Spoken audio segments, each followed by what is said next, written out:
राजकीय कारकीर्द आतापर्यंत कशी राहिली त्यावर एक नजर टाकूयात। सुनेत्रा पवार या राज्याच्या पहिल्या उपमुख्यमंत्री ठरल्या।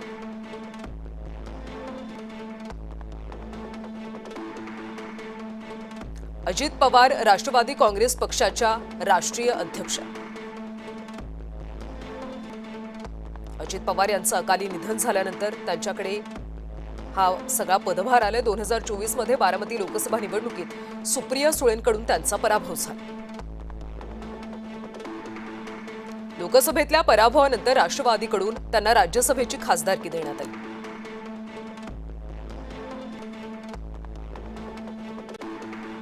सुनेत्रा पवारांचं माहेर हे धाराशिव जिल्ह्यात आहे।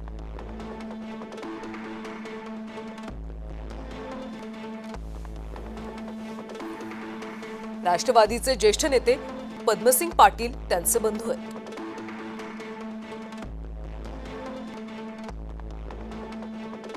विद्याप्रतिष्ठानसह पुणे विद्यापीठाच्या माध्यमातून त्यांनी शिक्षण क्षेत्रात महत्त्वाचं काम केलं। सुनेत्रा पवार यांचा पर्यावरणविषयी महत्त्वपूर्ण अभ्यास आहे।